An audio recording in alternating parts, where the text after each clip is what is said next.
मुझे पूरी उम्मीद है लोग बदलाव चाह रहे हैं, इन दोनों घरानों से छुटकारा पाना चाह रहे हैं। और आप देख लो हर युवा के जबान पे जो लफ्ज़ है वो तब्दीली का है। जो हालात जो आज देश के सामने है, आपके सामने जो मौजूदा सरकार है, इसका काम तो सिर्फ एक दूसरे को बांटना है, हिंदू मुस्लिम करना है, भाई भाई को लड़ाना है। उससे पहले मेरा आप सबको अस्सलाम वालेकुम, जय हिंद, नमस्कार। और दूसरा, मैं सारे मेवातवासियों को और देशवासियों को नव वर्ष की शुभकामना देना चाहता हूँ।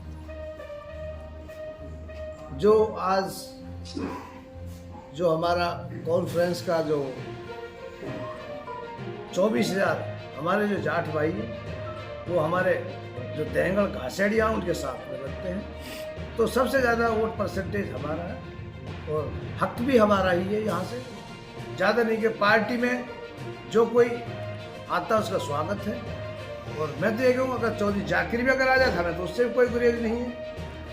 और अगर आफ्ताब भी कांग्रेस छोड़ कर आए तो हमें तो उससे भी कोई गुरेज नहीं है।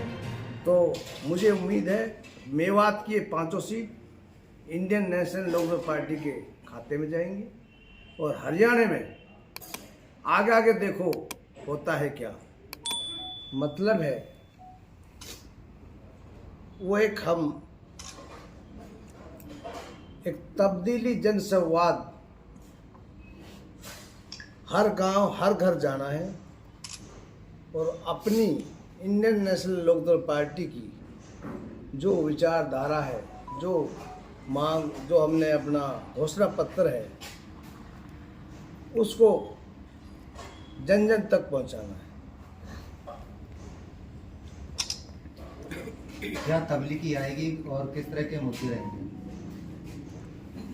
देखो, आप देख रहे हो बहुत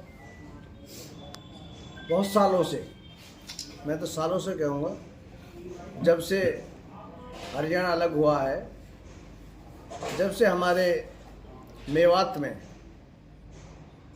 3 घरानों का राज जो एक मुश्त चला आ रहा है,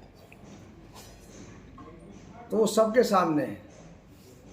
मेवात आज जो एक लफ्ज़ जो मेवात के ऊपर लगा हुआ पिछड़ापन, सबसे ज़्यादा पिछड़ापन मेवात है आज।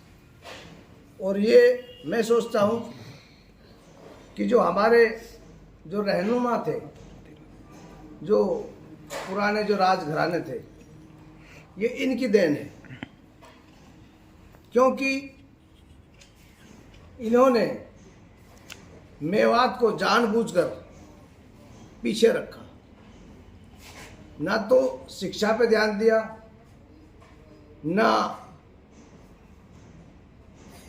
किसी रोजगार पे, ना मेडिकल पे, ना हमारी लड़कियों के लिए कोई यूनिवर्सिटी पे, ना सड़कों पे, मतलब हर चीज़ पे इन्होंने अनदेखी की है।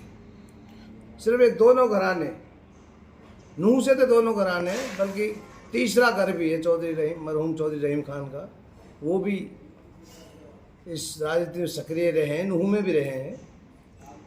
तो मैं मानता हूँ इन्होंने जानबूझकर मेवात को पीछे रखा है। और अब जो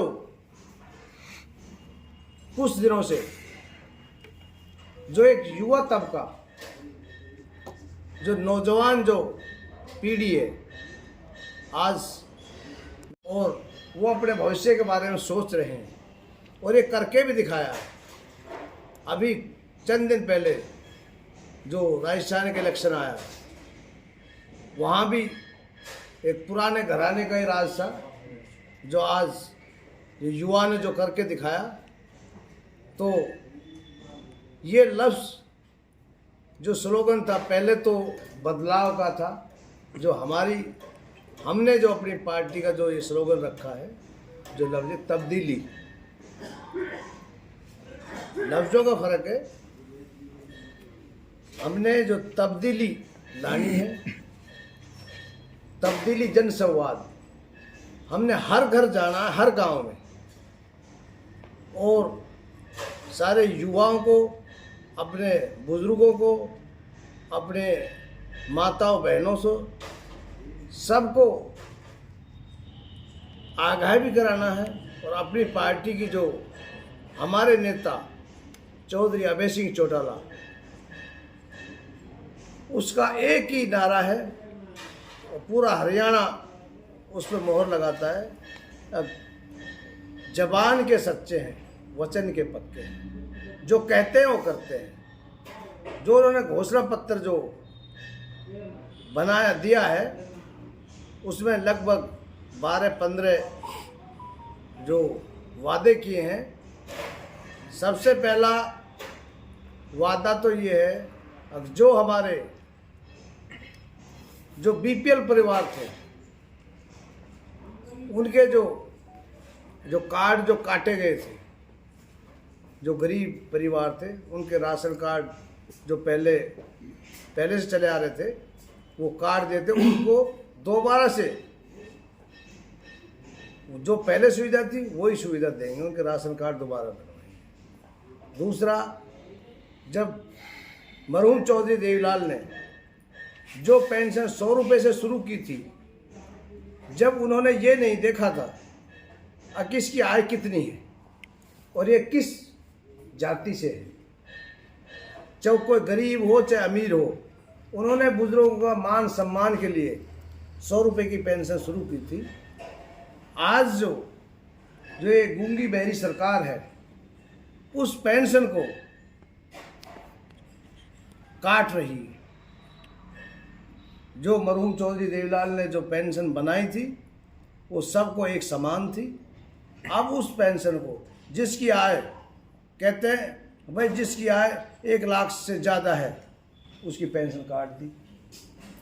तो हमारे जो नेता चौधरी अभय सिंह चौटाला जी, उसका वादा है, मैं ब्याज के जिन बुजुर्गों की पेंशन कटी है, उसको मैं ब्याज के वापस घर पे पहुंचाएंगे। और वही पेंशन, तीसरा ये है, जो 100 रुपये मरहूम चौधरी देवीलाल जी ने जो पेंशन बनाई थी, उसको अब 7500 रुपये हर एक, चाहे बुजुर्ग हो चाहे माता हो, दोनों को 7500 रुपये, दोनों के 15,000 रुपये बनते हैं। तो हमारी सरकार इंशाल्लाह आएगी और हमारे नेता का जो वादा है, उसको 7500 रुपये पेंशन बनाएंगे। तीसरा, गरीब आदमियों के, हर बीपीएल परिवार से संबंधित है, उसको 100 गज जमीन में पक्का मकान बना कर देंगे। ये बहुत सी जो घोषणाएं हमारे नेता ने जो की है, जैसे हर घर में एक सरकारी नौकरी देंगे, और जो बाकी जो युवा जो नौकरी से रह जाएंगे, उनको 21,000 रुपये प्रतिमाह भत्ता देंगे, क्योंकि उसको मायूस ना होना पड़े। और ये तो हमारे नेता की करीबन 12 या 15 घोषणाएं हैं। जो सर, ये प्रोग्राम कब से शुरू किया जा रहा है और कौन से गांव से शुरू किया जाएगा? हमने नई साल और हमारा जो आखिरी गांव है आखेड़ा, हम 1 तारीख से आखेड़ा गांव से ये तब्दीली जनसंवाद शुरू करने जा रहे हैं। सर, आपने कहा कि राजस्थान से मेवात में सफाया हो गया बड़े घरानों का, क्या इस नीमच की सफाया होगा? इंशाल्लाह हमें पूरी उम्मीद है, जैसे राजस्थान में सफाया हो गया, ऐसे हरियाणा में बल्कि मेवात में तो 3 सीट है और 2 सीट और है हमारी, जो मेवात के टच में है, जिन पे हमारा मोमेडन का जो ज़्यादा वोट परसेंटेज है, लगभग ये 5 सीटें हैं और इन्होंने कुछ नहीं करना। हाँ जी, परिवर्तन यात्रा किसके नेतृत्व में चलाई जाएगी? ये जो जन संवाद जो हमारी ये यात्रा है, मैं खुद इसको लेके चल रहा हूँ। हमारी जो पार्टी के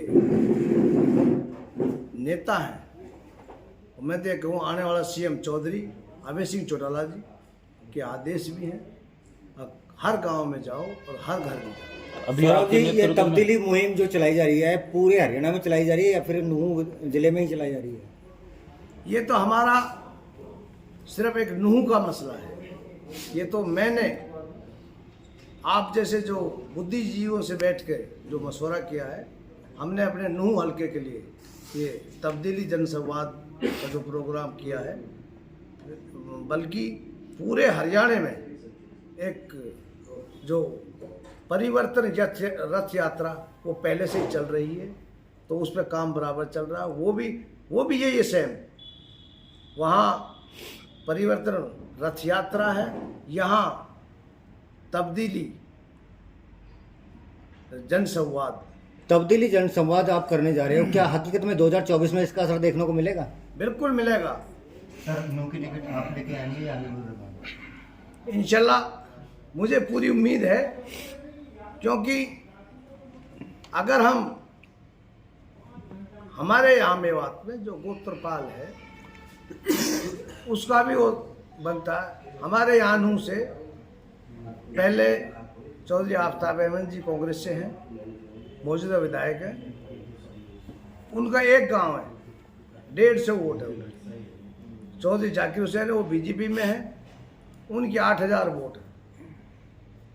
सबसे ज़्यादा वोट परसेंटेज हमारा है, जो देंगल घासेड़िया पाल है, हमारी 48,000 प्लस वोट है।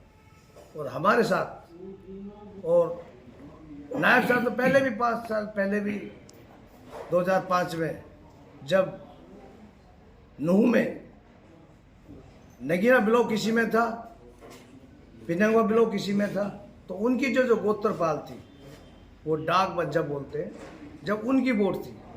अब यहाँ मैं तो, लेकिन मुझे उम्मीद है इंशाल्लाह टिकट का हकदार मैं हूँ और मुझे पूरी उम्मीद है पार्टी मुझे टिकट देगी। ठीक।